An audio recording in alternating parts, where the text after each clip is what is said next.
So many unanswered questions, and then the attitudes of other people. We weren't even 3 days after he passed away, and people were like, we need better protection because there's a lot of pushback, violent pushback on people that are speaking up their minds like Charlie was.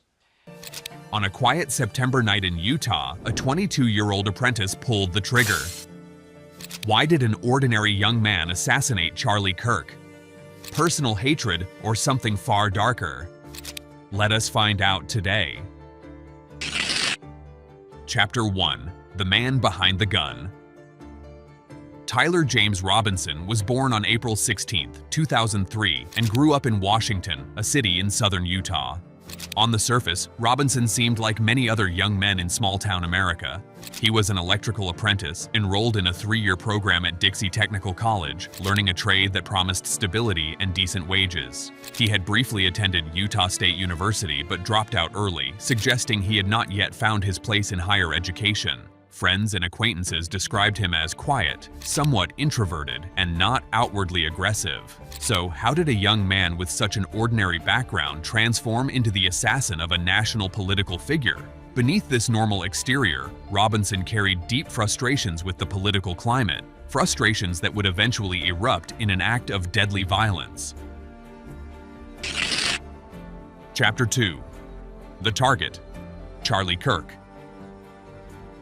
It was supposed to be just another stop on a nationwide speaking tour, an auditorium filled with students, a stage lit for debate, and Charlie Kirk, the fiery conservative activist, at the microphone.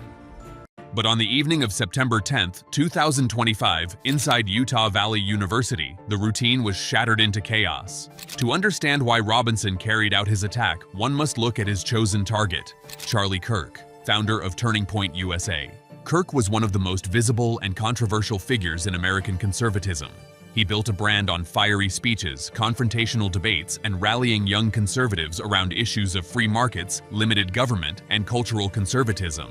But to critics, he symbolized something darker, divisive rhetoric that often targeted marginalized communities. That night, as Kirk delivered his words to the crowd, Robinson put his plan into motion. What should have been just another event on Kirk's tour became the stage for his assassination. Chapter 3: The Sniper's Setup.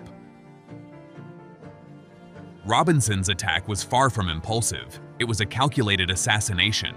Investigators say he positioned himself on a rooftop near the venue, carrying a .30-06 Mauser bolt-action rifle, a weapon known for its accuracy and power.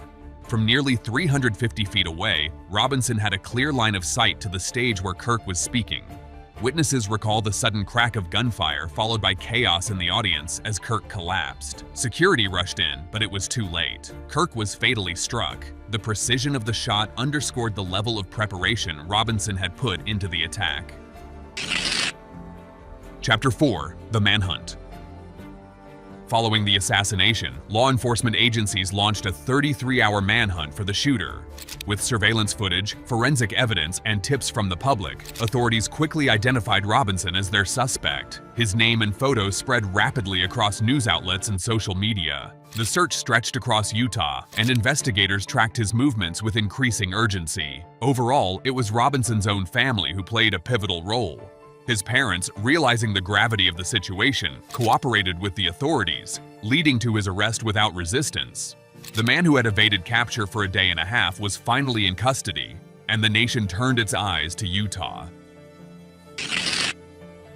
Chapter 5: The Dark Messages.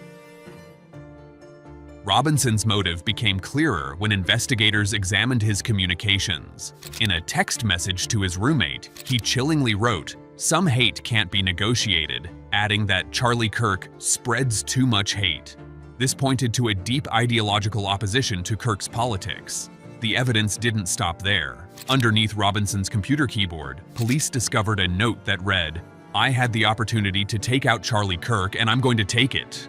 These discoveries painted a picture of a man who was not only politically motivated but also resolute in his decision to act violently. It suggested premeditation, not a crime of passion. The roommate later confirmed to investigators that Robinson had grown increasingly outspoken in recent months, particularly supportive of LGBTQ+ rights, and that Kirk's rhetoric may have been a breaking point. Chapter 6: The Smoking Gun, Marked Bullet Casings. One of the most chilling details of the investigation was the discovery of marked bullet casings at the scene. Robinson had inscribed messages onto the shells, leaving behind a symbolic trace of his intentions. Authorities have not revealed all of the wording publicly, but the mere existence of these markings added a haunting element to the case. This detail suggested Robinson saw his act not just as a personal vendetta, but as a message to the world. It reinforced the prosecution's argument that the assassination was premeditated and ideologically motivated. But what do you think? Were these markings a cry for attention, or a deeper political statement meant to echo long after the trigger was pulled? Share your thoughts in the comments below. Chapter 7: The Charges and Possible Death Penalty. Robinson was swiftly charged with a series of crimes, the most serious being aggravated murder. Additional charges included felony discharge of a firearm causing serious bodily injury, obstruction of justice, and witness tampering. Prosecutors wasted no time announcing that they would pursue the death penalty, making this one of the most high-profile capital cases in recent Utah history. Robinson's defense team is expected to argue against premeditation, possibly raising questions about his mental health, but the evidence, texts, notes, and bullet casings create a formidable case for the prosecution. Chapter 8: Shockwaves Across America. The assassination of Charlie Kirk has left America reeling. To Kirk's supporters, he was a martyr, a victim of the very political intolerance he warned about.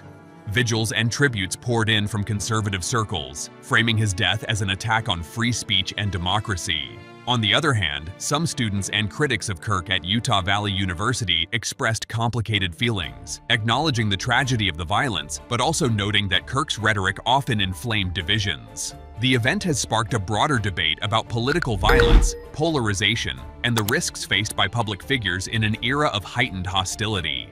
As Robinson awaits trial, his case is set to become a nationally watched spectacle, one that will test not only the justice system, but also the nation's ability to confront the consequences of ideological extremism. Chapter 9: The Trial Begins. Tyler James Robinson's trial opened amid intense scrutiny. Courtrooms were crowded with reporters, families, and security personnel, all aware that the nation was watching. Prosecutors detailed his months of planning, including text messages, notes, and marked bullet casings, arguing that the assassination was premeditated and ideologically motivated. The defense focused on his mental state, suggesting social isolation and growing frustration may have influenced his judgment. Witnesses described him as quiet, but increasingly consumed by anger. The trial was set to explore not only his actions, but also the broader issues of political extremism and youth radicalization. Chapter 10: Public Reaction.